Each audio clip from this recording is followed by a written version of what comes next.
Hello. Actually, this is a very sad day for Turkey. There were two consecutive very bad earthquakes in Turkey. There are more than 1,000 tragic loss of lives, many people, many friends, many families are lost. We are so sorry what happened. But science is still running.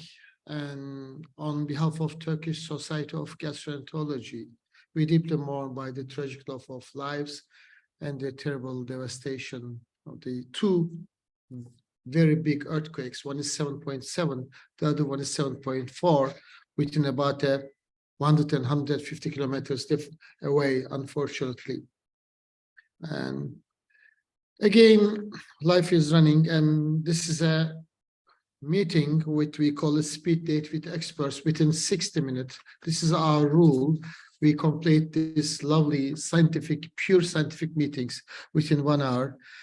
This is a common meeting with European Society of Neurogastroenterology and Motility and Turkish Society of Gastroenterology. And this is our 5th meeting. The first one was actually about the IBS and pain. Second one was about the eosinophilic esophagitis.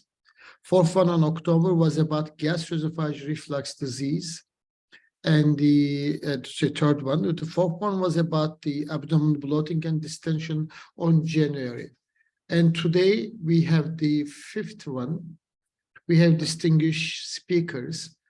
This webinar series consists 3 parts. Part 1 is the basic or translation science in one particular topic, which is achalasia today. Number 2 talk is about the clinical science. It's a kind of journal clubs, those 2 talks. And the third one is a case presentation. And please ask your questions using the question and answer sessions under your screen, okay? Please share your thoughts and ask your questions. After each talk, the Rami Sweis is going to ask the questions to the speakers, and they will respond your questions accordingly. Let's start with our first speakers, Boeckxstaens, who is working in the Center of Intestinal Neuroimmune Interaction, Division of Gastroenterology, Translational Research Center in Leuven, Belgium. They call it Target. And he's going to talk about why do achalasia patients lose their neurons. Thanks for joining today's meeting. The stage is all yours.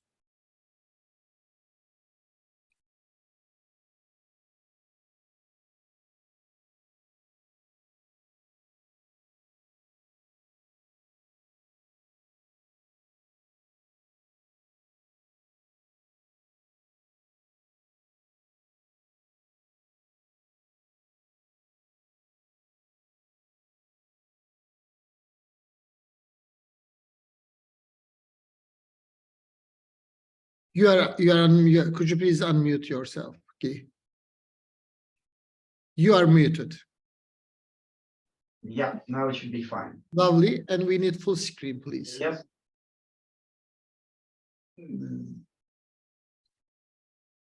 There we go. Everything is perfect. Thank you. Okay, first my condolences to all people in Turkey and countries around Turkey, because I also heard that other countries like Syria are also hit by the earthquake.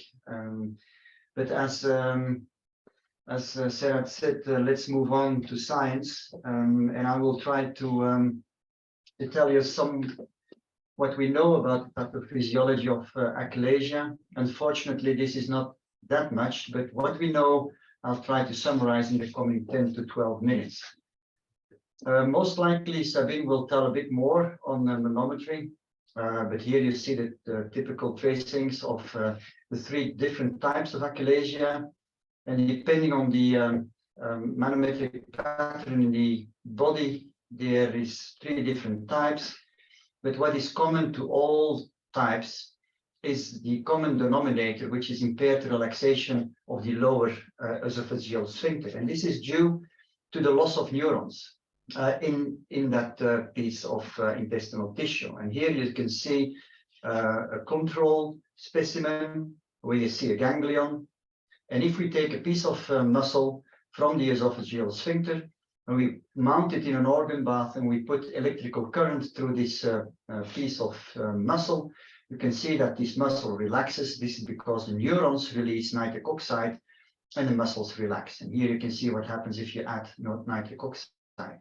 In case of achalasia, you can see that there is no neurons, at least in this patient. And if you then do the same exercise, so you stimulate the neurons or you stimulate the muscle tissue, you can see that in case of absence of these neurons, there is no relaxation, which explains why the sphincter is not relaxing when patients swallow. So how frequent is this loss of neurons? So here you can see a study by the Chicago group, where you can see that depending on the type of achalasia, there is an increase in loss of neurons from type 3 to type 1. And so in type 1, there's almost 100% of patients where there is no ganglia, and this declines with type 2 and type 3.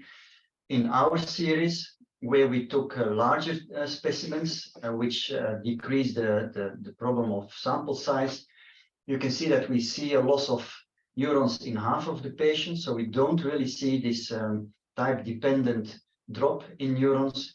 And if we look at the presence of ganglionitis, so it means if you still have neurons, is there inflammatory cells, that you see that there is also a difference with respect to the type of achalasia we are dealing with. Now, why is there a predilection for loss of neurons in the esophagus? Well, we know that the esophagus has a typical squamous epithelium. We know that the damage is to the neurons. So we are looking for a trigger that is attacking the epithelium, squamous epithelium, and damaging neurons. And then we end up as potential candidates, which are neurotropic neurons that invade the squamous epithelium. A lot of studies have looked into potential candidates, but the most interesting study that I found in the literature and that I really think is a very interesting study is the one of Facco and colleagues, where they identify herpes simplex virus 1 as a potential trigger for the loss of enteric neurons. And this is what I will highlight in the coming few slides. Now, what is this initial insult? If there is a virus, how then eventually do we lose our neurons, and is there an immune response target against these neurons? Well, let me first explain you a little bit about the immune response, what happens and why do we mount an immune response against a certain antigen. Well, first of all, we have an antigen presenting cell, which takes up phagocytosis, an antigen, it degrades it, and then eventually it will present it via an MHC class 2 antigen or a molecule to a T cell. And a T cell has a T cell receptor, which is very specific. It only recognizes one specific peptide. And so this is then an immature T cell. When it's activated by this antigen presenting cell, it will develop into a Th4 or a helper cell, which will then create or activate CD8 or cytotoxic T cells, and will result in activation of B cells. So this is a little bit of background, and you will need this for to understand the coming slides. So then, once there is an immune response targeted, why is it against the neuron? We really don't know, but in the end, we will end up with cytotoxic T cells, autoimmune antibodies, ganglionitis, loss of neurons, and achalasia. So what is the evidence that there is cytotoxic T cells? Well, here you can see an histological staining, where you can see the place where a ganglion was present. The only thing that remains is one single neuron, and you can see a lot of T cells surrounding this ganglion, leading eventually to destruction of the enteric neurons.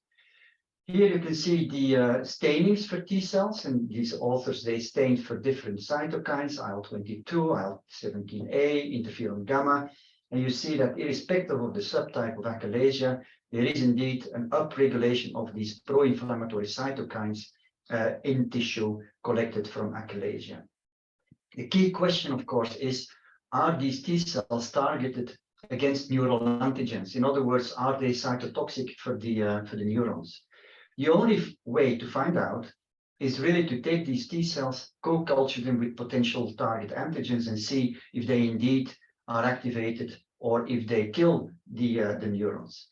Another possibility is to evaluate oligoclonality of antigen-specific T cell receptors. And this is what the study of Fakko and co-workers did. A little bit of background information. I told you about the T cell with a very specific T cell receptor. It only recognizes one antigen. And so to kill a neuron, this cytotoxic T cell will attack the enteric neuron because it recognizes this specific antigen. The question, of course, now is this a viral antigen or is this a neural antigen that sort of mimics the antigen of the virus? This is actually what we do not really know. What we do know is that this T cell receptor is typical. It only recognizes one antigen, I told you, because the variable region is only or is specific for that specific T cell receptor. And so if we have an immune response, normally we have many different T cells in the tissue. And if we analyze the T cell receptor of that tissue, we can do that by PCR experiments. You can see that normally we have many different T cells, many different clones of with a specific T cell receptor. If we have a certain immune response to one particular cell or an antigen, we will end up with monoclonal T cells. So many T cells with the same T cell receptor. And this is important if we want to show if there is a specific immune response against, in this case, a neuronal or a viral antigen. So this is what these investigators did. They took peripheral blood of controls, of achalasia patients, and they sequenced the variable regions of the T cell receptor. There's different regions that you can sequence, but to make a long story short, what you can see is that in controls and achalasia patients, in the peripheral blood, nothing's wrong. You have a nice polyclonal spectrum of T cell receptors is what we would expect. If you, however, look into the esophagus, so you take a biopsy, you take and you start sequencing these T cell receptors. In a control esophagus, you see many of these different T cells, but in a case of a patient with achalasia, you can see that there is oligoclonal activation or presence of T cells. So in other words, there are T cells specifically targeted against certain antigens. And if you then take the T cells from this tissue and you bring it in contact, in this case with herpes simplex virus, you can see that there is proliferation of these T cells. If you take T cells from an achalasia patient, and if you measure the interferon gamma in this case, when you bring these T cells in contact with herpes simplex virus antigen, you can see that these T cells start producing interferon gamma. So this study, I think, is really peculiar and interesting, as it provides some evidence that there is T cell activation in patients with achalasia, and that is triggered by herpes simplex virus 1. There's still a lot to be done, but in any case, this is some interesting insight that may explain why there is cytotoxic T cells.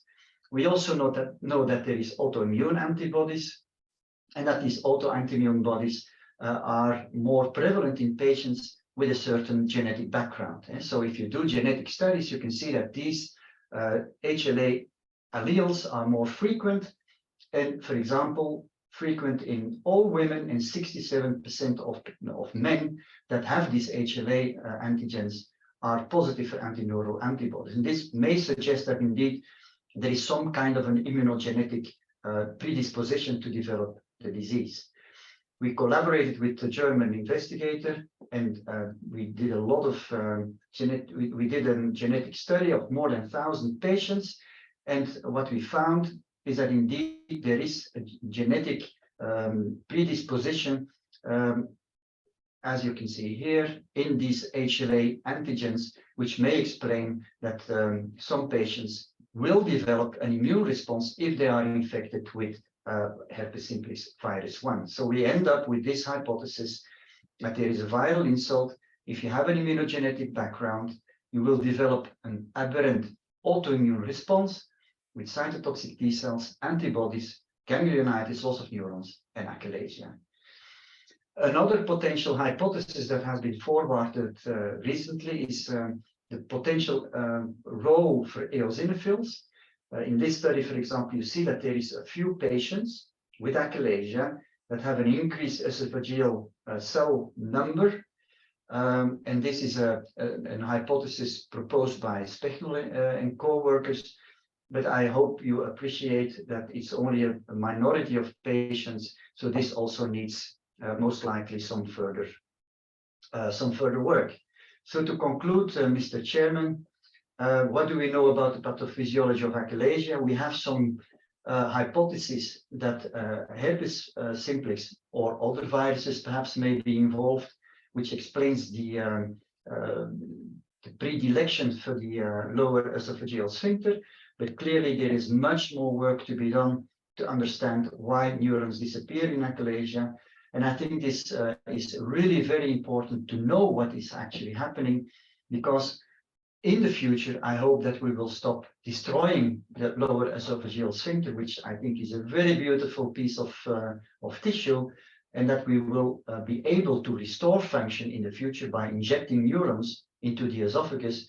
But clearly then we need to know what is happening, why patients destroy their own neurons to guarantee that these neurons will survive in the future. So thank you for your attention, and I give the word to the chairman. Thank you very much, Guy. That was really very comprehensive and very, very helpful.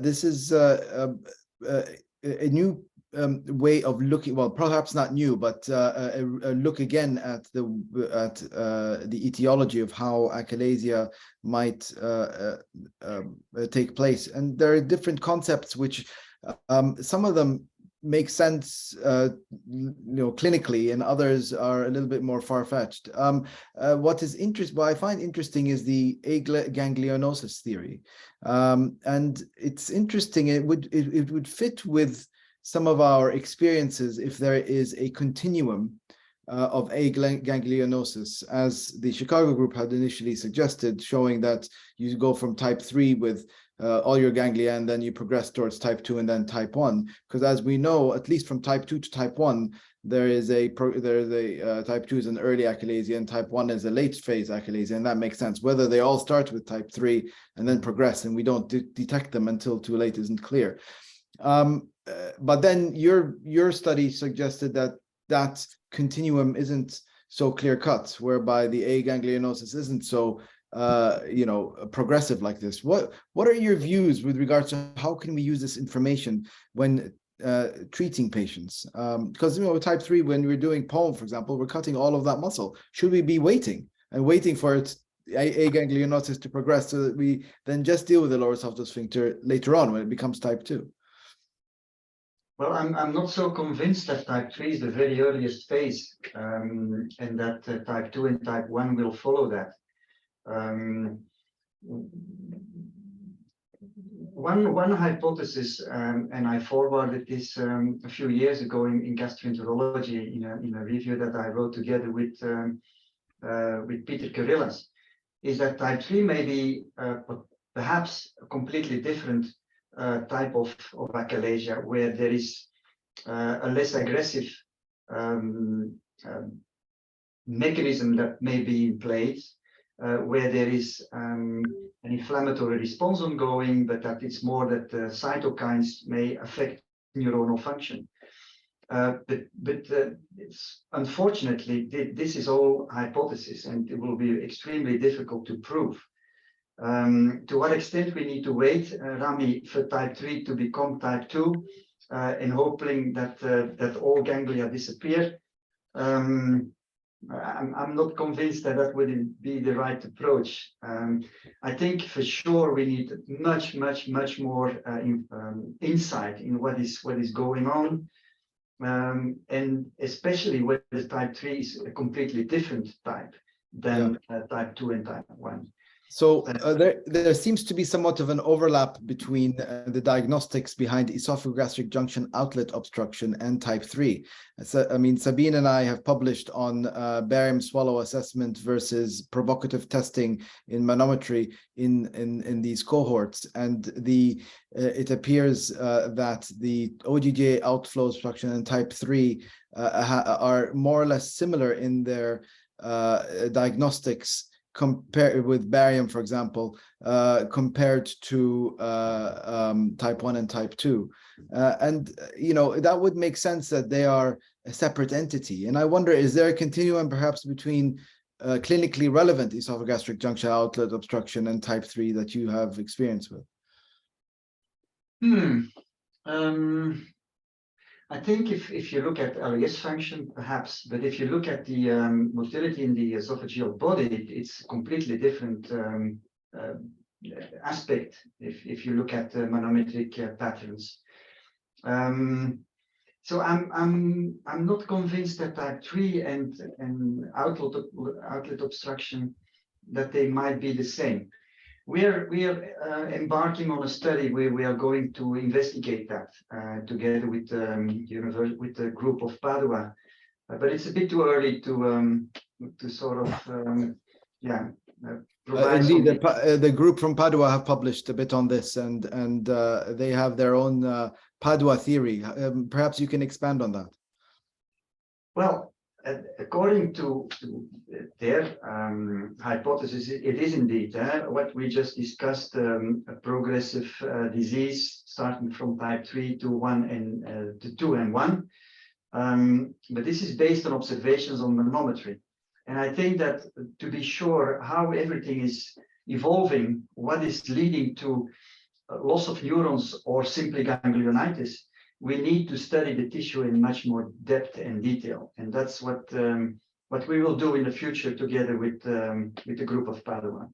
But it will take a while, and so I hope that next time that the Serhat is organizing such a meeting like we have now, that we may come up with some insights. But again, it's still early days, but we are working on it. So be patient. Rami, Kasim is asking a question. Yes. Oh, yes.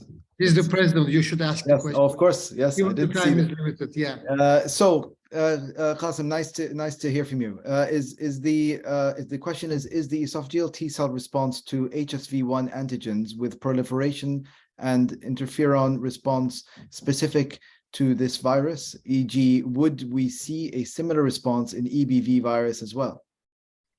Well, if I remember the study correctly, they also tested other viruses, but it's only herpes simplex virus 1 that in this experimental setup resulted in this proliferation and interferon gamma response. So it seems to be specific, but again, these are very difficult experiments to perform and has not been repeated since then. So that's why I think we need to take it a little bit careful. But I think that nevertheless, these investigators need to be congratulated with this study. But again, in my mind, it needs confirmation. But at least, Kasim, this was they also tested, I don't remember which other viruses they tested. But in any case, there was no response with the others, but there was a reaction to a herpes simplex virus 1. I think thank you very much, Guy, for this, that's very interesting talk. Open very different opportunities for the basic and translation science research. Shall we move to the next speaker? Next speaker is Sabine Roman from Lyon University. And Lyon, Sabine, I cannot pronounce all Lyon S Medical School and Department of Digestive Physiology. She's going to talk about an interesting paper, Rapid Drink Challenge, doing high-resolution manometry for evolution of esophageal emptying in treated achalasia. A very recent paper published in Clinical Gastroenterology and Hepatology. Sabine, thanks for joining us. Thank you very much for the kind invitation.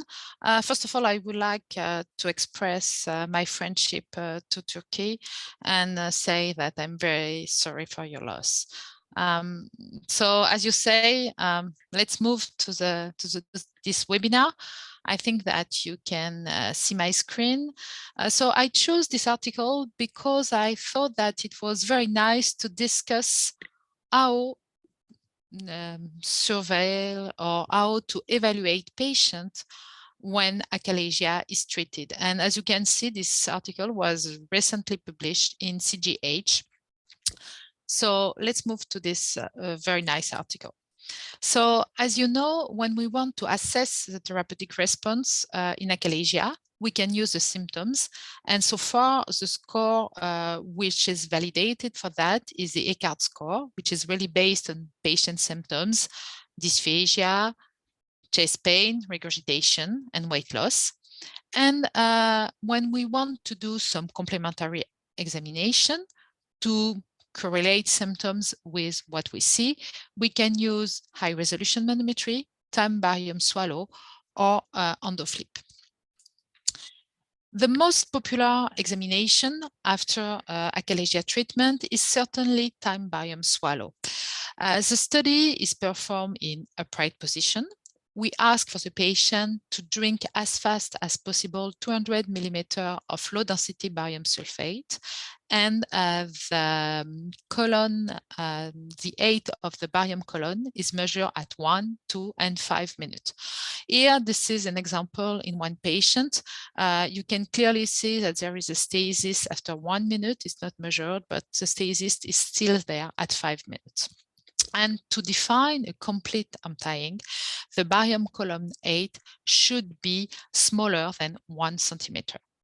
And it was demonstrated that after achalasia treatment, an incomplete esophageal emptying in an asymptomatic patient might predict symptomatic relapse. So time barium swallow might be very useful to assess patient after achalasia treatment. Recently, with the 4th version of the Chicago classification, it is proposed to perform some provocative tests during high-resolution manometry, and one of these tests is a rapid drink challenge test. It's very easy to perform. The patient is in sitting position, and we ask for the patient to drink as fast as possible 200 millimeter of water. And when you have an obstruction, you can see at here a panosophageal pressurization. We can see also a gradient pressure across the EGJ. Sometimes there is an esophageal shortening as well. So this is a useful test to evaluate an obstruction at the level of the EGJ. So far, we do not know what is really the value in achalasia patient, and the predictive value of RDC findings in treated achalasia patient has not yet been systematically studied.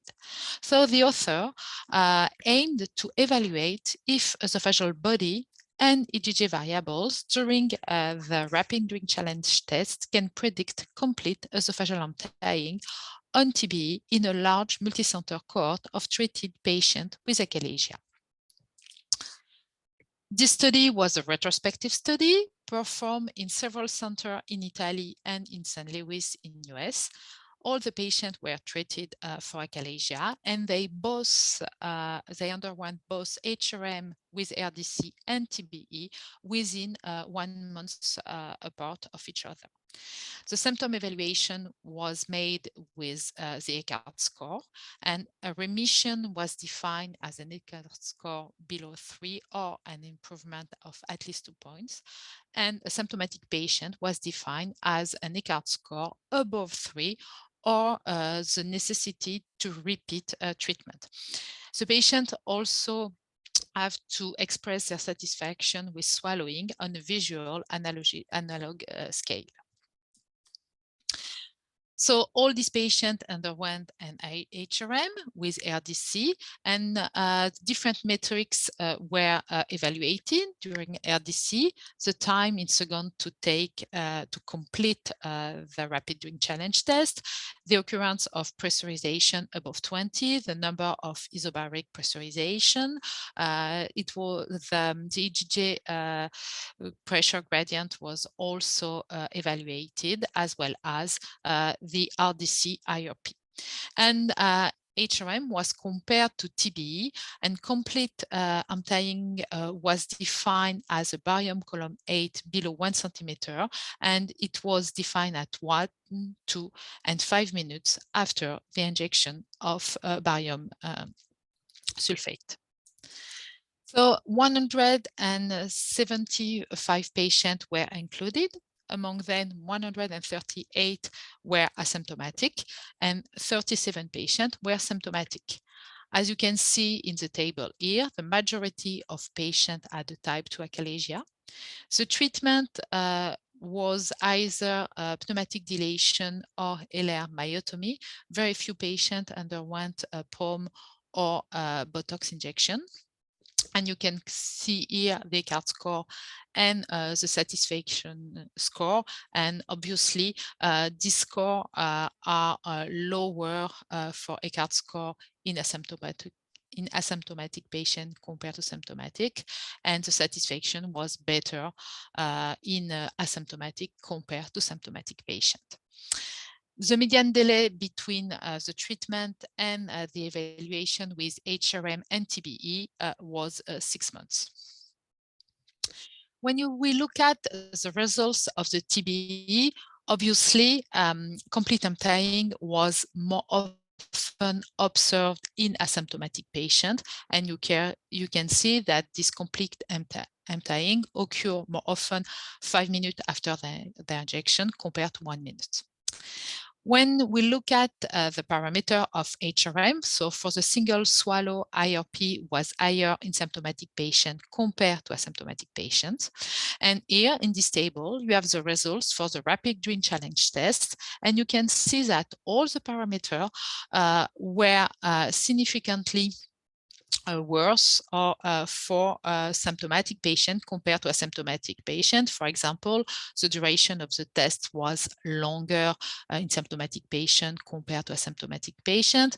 Pressurization occurred more frequently in symptomatic patient compared to asymptomatic patient, and the IRP was higher in symptomatic patient compared to asymptomatic patient. Then the author tried to correlate the results of the TBE with the results of the RDC. And here there is a correlation between the TBE and the different parameters assessed during the RDC.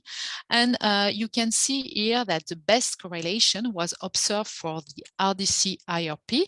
The author performed ROC analysis, and you can clearly see that the best performance was observed for the RDC IRP, and the second interesting parameter is a trans-EGJ gradient.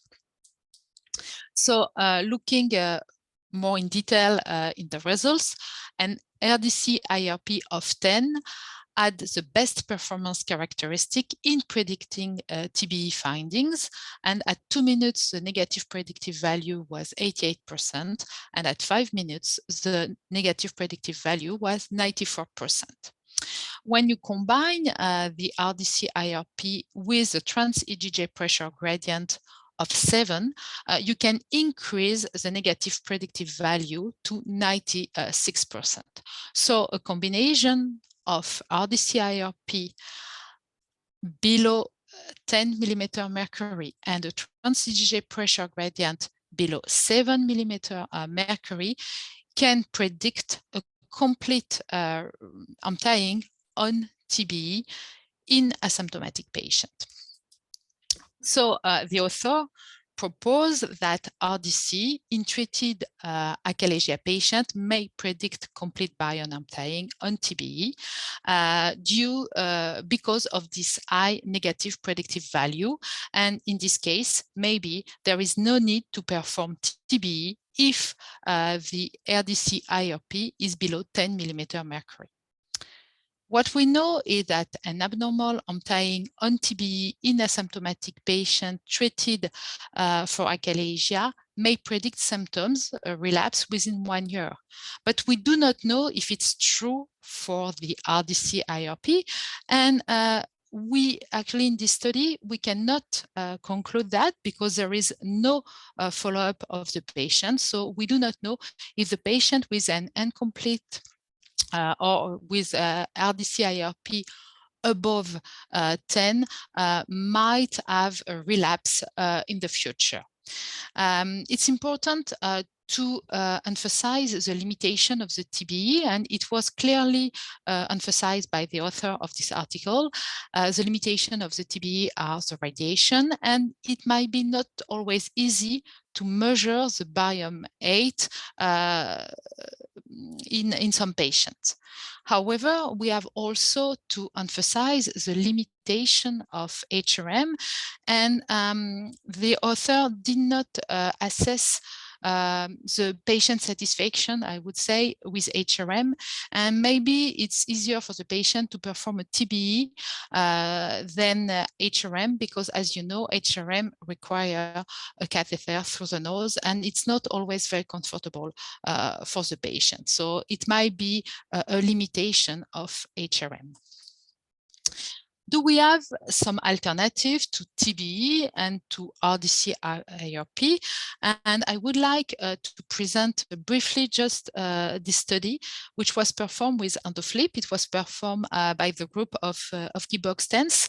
And what they nicely show is that a patient treated for achalasia with a treatment failure have a lower distensibility compared to the patient with a successful treatment for achalasia. So the EGGA distensibility might be helpful to predict the response to achalasia treatment. However, endoflip is not universally available, and even more than 10 years after this publication, we do not perform endoflip everywhere. Do we have other alternatives? Another alternative is to combine impedance with HRM and to perform the RDC, but with saline challenge. And in this case, you can measure the weight of liquid in the esophagus, because the impedance can show you the liquid. And in this publication, it was demonstrated that there was an excellent agreement between TBE and HRM combined with impedance to assess bolus retention at 5 minutes. So it could be also an alternative, but it's almost the same than HRM without impedance, with the caveat that in HRM without impedance, we do not measure the weight of the liquid in the esophagus, but we measure indirect parameters such as pressurization. So to conclude, RDC during HRM is an effective surrogate for TBE in assessing esophageal emptying in treated asymptomatic patients with achalasia. And RDC IRP below 10 millimeter mercury might be a sign that there is no need to perform TBE if patient is asymptomatic, of course, but we can be also a little bit provocative. And is it really useful to perform an examination if the patient is asymptomatic? So I think that we can discuss that, and we can discuss a different way to assess patient after a treatment for achalasia. I thank you for your attention. Thank you so much, Sabine. Very nice and very comprehensive. I see that there is already a question. Guy is asking a question. Which is the cutoff you use for in the time barium esophagram to decide to retreat? Should we use a solid challenge instead of fluid? That's a very nice question. So first of all, I have to say that we retreat patients only if they are symptomatic. So that's the first thing. I'm not I don't know if it's the best way to do that or not, but we will retreat the patient only if they are symptomatic, first of all. The cutoff of 1 centimeter, which was proposed in this article, if it's 1 centimeter of 1 minute, I think it's not significant. So we will not retreat the patient. We will retreat patient with significant. So it's more than 4 or 5 centimeter, I would say, and we prefer to have a stasis at 5 minutes. Should we use a solid challenge instead of fluid? That's a very, very, very good question, because I think in this case we can maybe depict more significant symptoms. We do the solid when there is some discordance between the clinic, between the examination. But we do not have, we take the decision to retreat in a combination of different arguments. So, and I think the symptoms are very important in our point of view. Sabine, we have published some work on this as well, and we found that with the timed barium esophagogram, one of the issues that happens is that the anatomy of the esophagus changes post-therapy. And so you sometimes have stasis because of the aperistalsis and because of the angulation at the bottom of the esophagus. The other thing that we found was that when you do a timed barium swallow, the pre and post-therapy, the most specific and sensitive method of detecting outcome is not based on the 5 centimeter column height or the 1 or the 2. Rather, it is based on the change in the surface area of over 50%. And that is most specific and sensitive to identifying outcome based on symptom response. In this study, did they do any of this width as well, or some form of surface area analysis? No, I think the problem of this study is that it's a retrospective study. It was performed in different centers. So they use, I think, something which was the easiest, and it was the column 8. I think that's why there is only this parameter in this article. They did not look at the other parameter on TBE.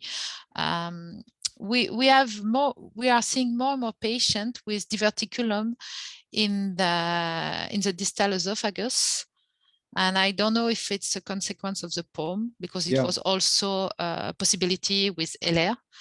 And that's a big problem for this patient, as you say, and TBE is probably useful in this patient because we can see the anatomy, but part of the stasis might be related to this diverticulum, and sometimes the GJ is just wide open. So I think it's indeed not easy patient. With the myotomy, especially when we used to do with the POEM a very long myotomy, you have a very wide one area, and then the other is straight. So you end up having the GOJ is at an angle. Yeah, and exactly. So, yes. Nice. We have a question. Could you please a short answer, Sabine? So there's a question from Murat Erkut. From where do we have to measure the RDC IRP? 10 seconds from the beginning of the swallow, or anywhere else? So actually, which was used was very easy. They used the toolbox of IRP.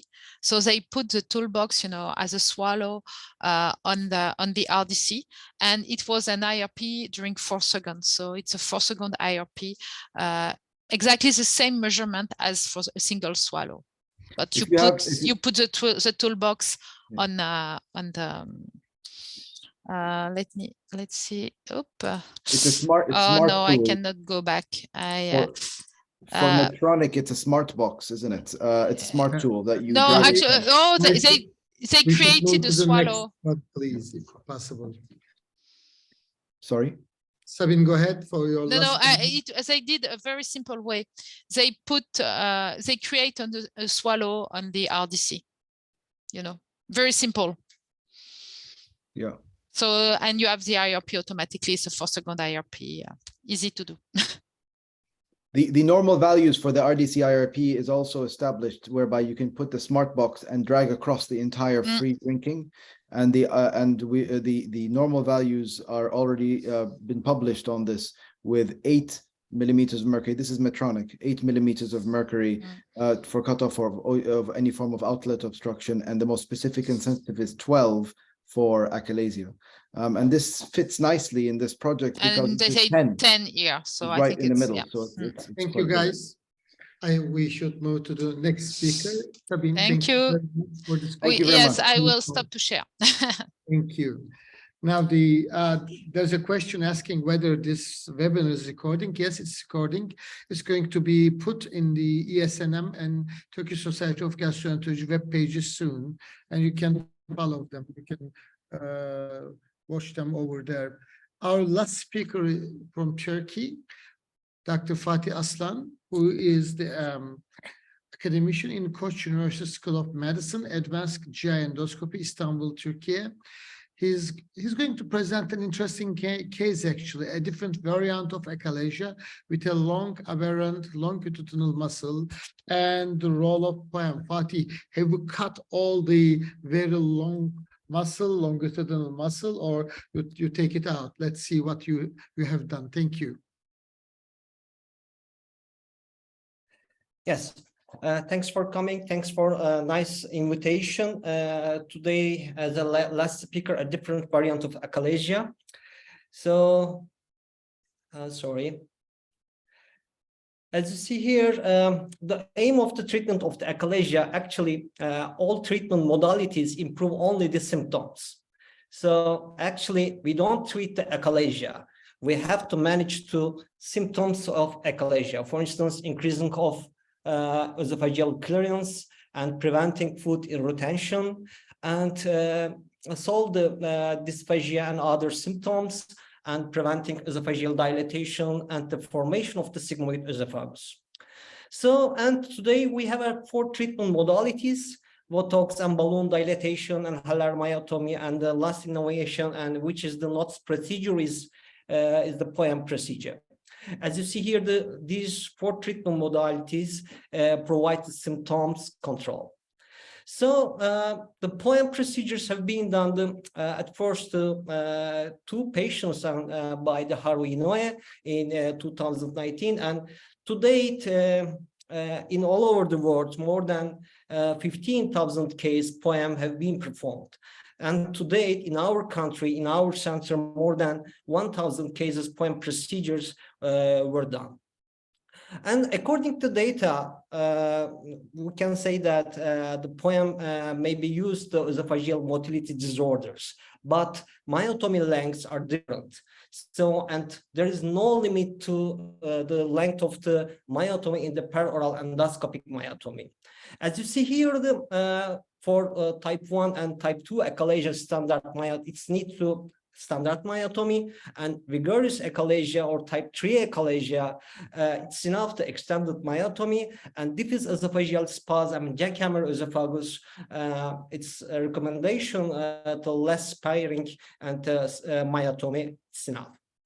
So basically, esophageal wall consists of the 2 muscle layers, which is the muscularis propria and muscularis mucosa. And muscularis propria include the circular muscle layer and the longitudinal muscle layer.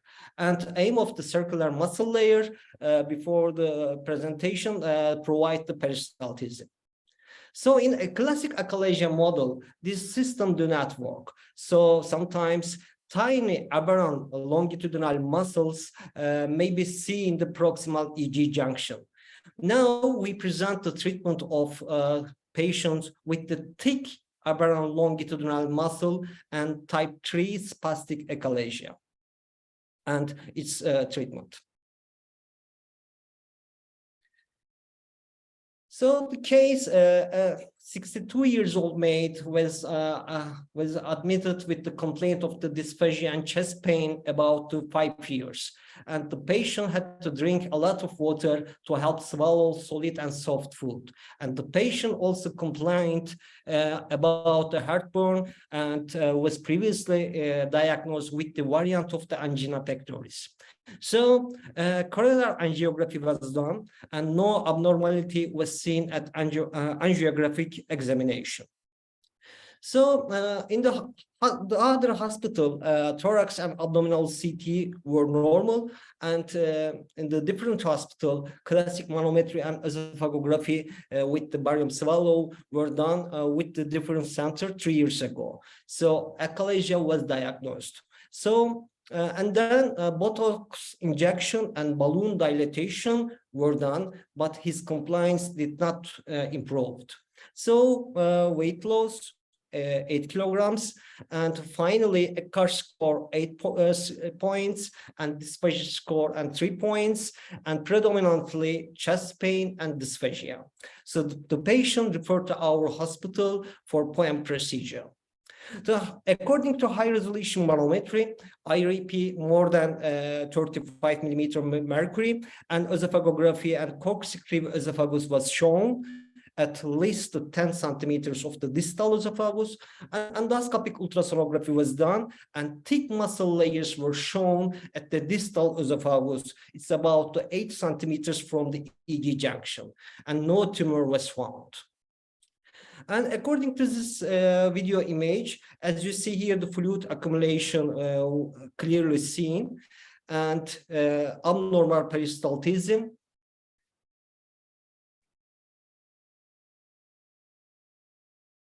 And it's difficult to pass through the EG junction.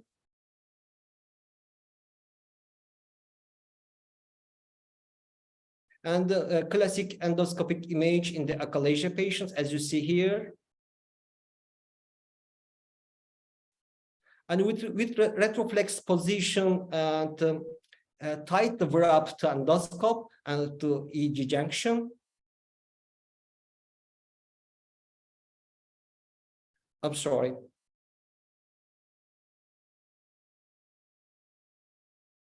And finally, we decided to POEM procedure. And in the spastic area and the proximal of the spastic area and the submucosal injection was done, and linear mucosal incision was performed and entered the submucosal tunnel, and about 10 centimeter length, and we have encountered the longitudinal, aberrant longitudinal muscles. As you see here, the aberrant longitudinal muscles, it's difficult to pass through to this area. And step by step, submucosal injection was done, and submucosal dissection was performed. And step by step, this area was passed. And this area is the lesser curvature site.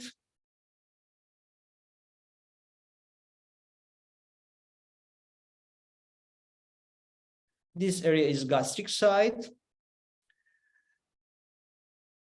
And finally, submucosal tunnel was completed, and the aberrant longitudinal muscle clearly seen. And we have to decide to myotomy or not. And removing tissue and then myotomy, which is the best choice. It's difficult to decide to these treatment modalities. As you see here, it's difficult to pass through to EG junction.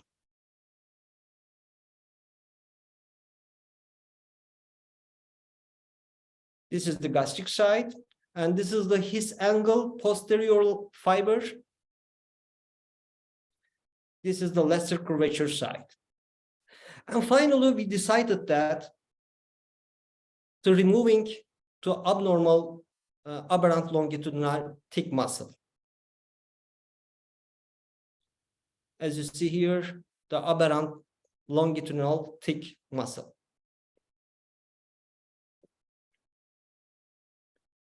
And It's about to 5 centimeters, very thick muscle was clearly seen.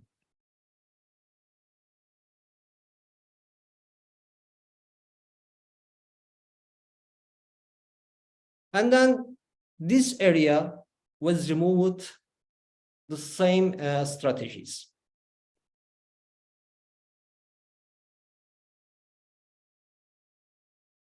As you see here, the circular muscle and aberrant longitudinal muscle.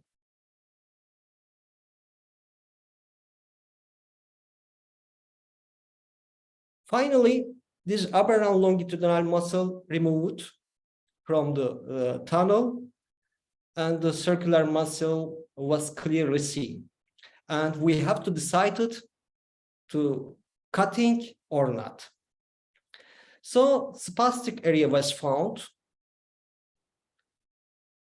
and myotomy was performed. I'm sorry.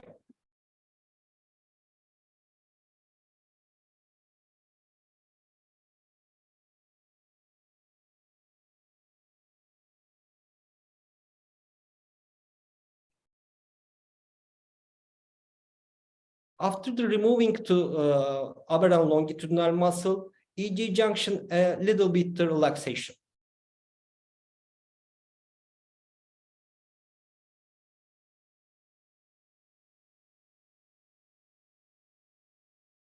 Sorry.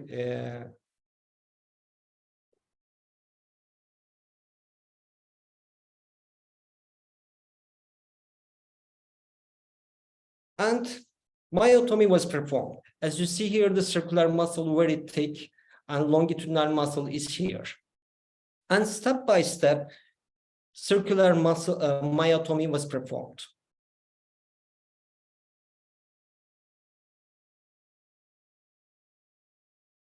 And during the procedure, the circular muscle clearly seen and very thick. And selective circular myotomy was performed. At the end of the procedure, this is the EG junction. As you see here, the tiniest circular muscle. So we decided to be on the EG junction or stop. So this is the type 3 achalasia. So the IREP more than 35 millimeter mercury. So we move on to myotomy. But selective circular myotomy is done. And finally, the relaxation was provided. And spontaneously EG junction was open. And endoscope easily passed through. And procedure was successfully completed. After the procedure, the aberrant longitudinal muscle size is measure about 5 centimeters. And additionally, both this tissue and the full thickness biopsy were taken in the EG junction. And histopathologically, lack of the ganglions was shown at both muscle layer and removing tissue. And phenomenally, as we have seen the social media platforms before picture and after picture. And with retroflex position, EG junction before seen and after the procedure. Finally, after the POEM procedure, Eckhart and dysphagia score was improved and no chest pain and dysphagia were seen. And the patient is moving on without symptoms for 3 years. And finally, POEM is highly effective and compared to surgery, minimal invasive treatment modality in selected patients. Thank you so much. Thank you so much. That is very interesting. I've never seen anything like this before. I'm not sure if Ege or Sabine have. There is a question here. Did this patient have abnormal esophageal shortening on HRM? Yes, answer. Yes. I'm sorry. And IRP more than 35 millimeter mercury. And additionally, DCI very high, and abnormal peristaltism was found in the HRM. And time variable low, and the corkscrew esophageal imaging was shown. Actually, the question was whether there was any shortening during the high-resolution manometry in a patient with achalasia, right? I mean, that's the question from Utah. Yes, that is the question. When I look, I mean, I don't know, I haven't seen the tracings, but when I look at the tracing, I haven't seen a lovely, it is expected a shortening, but as far as I can see from the tracing, with a very short period of time, there was no shortening. In the area where you remove the longitudinal muscle, the aberrant longitudinal muscle, then you cut the circular muscle underneath.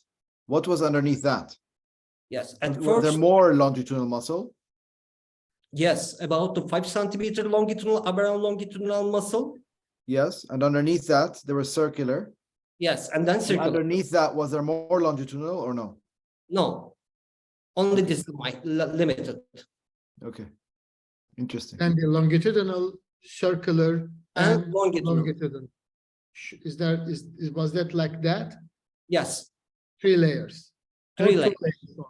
He's asking that this is longitudinal, this is circular. Under the regular conditions, we are expecting another longitudinal here. Was it there or no? Yeah. The longitudinal, circular, and longitudinal. 3 layers. Okay. I mean, That's you perform. Go ahead. Interestingly, this is the aberrant longitudinal muscle have not the ganglion neuron.